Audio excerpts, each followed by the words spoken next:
안녕하세요. 윤지한의원 원장 류법진입니다. 오늘은 우리가 일상생활에서 가장 흔하게 접하는 호흡기 증상인 기침에 대해서 얘기해 보겠습니다.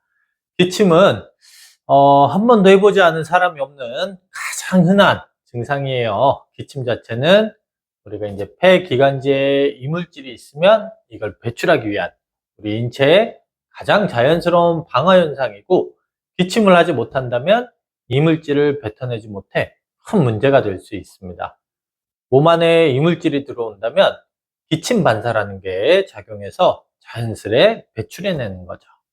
그런데 실제 이물질이 아니고 염증이라든가 폐 문제라든가 이런 거에 의해서 배출이 안 되는데 기침만 계속 하게 되는 그런 것들이 이제 우리가 흔하게 보는 현상이고요.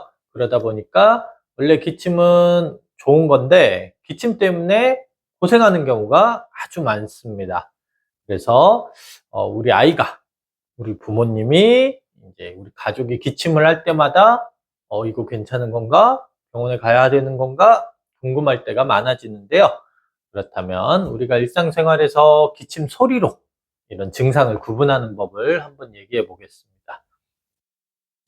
일단 기침 소리를 자세히 들어보면 위치가 있어요. 이렇게 소리가 얕은 이런 기침이랑 우우 하는 깊은 기침이 있습니다.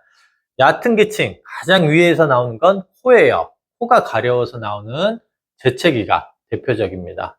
누구나 가려워서 이렇게 이렇게 하죠. 이걸 재채기라고 해요. 보통은 코 안에 점막이 가려워서 이제 나오고요. 뭐 먼지나 덩어리 같은 게 있어서 나오는 경우가 가장 흔합니다. 근데 이게 자꾸 뭐 반복해서 하는 경우가 있죠. 이 경우는 대부분 알레르기로 인해서 코안 점막에 염증이 생기면서 발생하는 경우입니다. 갑자기 생기면 그냥 알레르기 약 먹고 쉬면은 개선이 잘 되는데, 이게 반복적으로 계속 된다고 하면은 이제 본원에서는 이거를 알레르기형으로 보고 몸 안에 수분 배출을 촉진하면서 체질 개선을 목표로 치료가 이루어지게 됩니다. 자, 이번에 조금 더 내려와서 좀 더 깊이 목에서 나오는 기침이 있어요. 이걸 이제 뭐 이렇게 캑캑 이렇게 목에서 소리가 나오게 되고요. 뭐 컹 이렇게 이렇게 하는 걸 컹컹 소리가 난다고 해요. 이거를 이제 쉰 목소리처럼 나오는 거를 후두염이라고 하고요. 소아의 경우에 급성 폐쇄성 후두염 뭐 이런 식으로 해서 목 감기가 심할 때 종종 발생하는데요. 이럴 때는 염증이 목에서 상당히 심해진 상황입니다. 고열과 동반된다면 항생제 치료를 하기도 하고 한방에서도 열을 낮추는 치료를 많이 합니다. 자꾸 목 감기가 반복돼서 이 후두 편도 붓는 분들은 체질적으로 열이 많이 오르는 경우가 많아요. 그래서 본원 치료 시에도 윤폐탕 5, 6, 7 단계로 열을 낮추는 치료를 많이 하게 됩니다. 자, 또 목기침 중에 하나, 이게 이렇게 이제 가다듬는 기침, 헛기침이라고 해요. 이게 이제 자꾸 반복되시는 분들 병원에 가면 역류성 식도염 얘기를 많이 합니다. 그런데 이게 안타깝게 치료가 잘 안 됩니다. 이분들은 목의 점막이 건조하거나 예민해져서 반복적으로 하게 되는데 점막 개선을 우선적으로 진행해서 치료하게 됩니다. 또 하나는 이렇게 하는 우리 이제 틱 증상이라고 하죠. 그렇게 유사하게 신경성으로 심해지는 경우가 있는데요.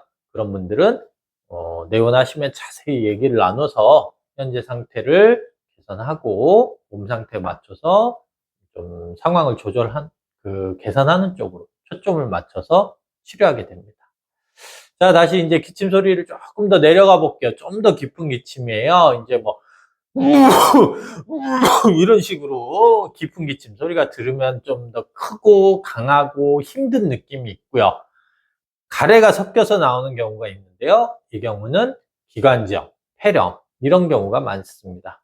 급성인 경우에는 항생제 치료가 필요하고, 만성인 경우에는 우리가 이제 가래 배출을 좀 촉진하는 처방을 많이 쓰고요.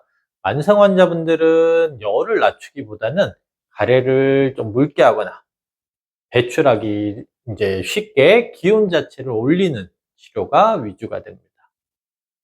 또 깊은 기침인데 가래는 없고 그냥 되게 힘들게 계속 하시는 기침이 많아요. 호흡기에 문제가 생긴 경우가 많고요. 담배를 오래 태우셔서 폐기관지가 상한 분들, 만성 폐쇄성 폐질환이라고 해요. 그 다음에 폐가 안 좋아서 폐섬유화가 좀 진행이 되신 분들 같은 경우에는 폐에 문제가 있어서 그것 때문에 자꾸 기침이 나오는 경우가 많아서 굉장히 힘들어하는 경우가 많습니다.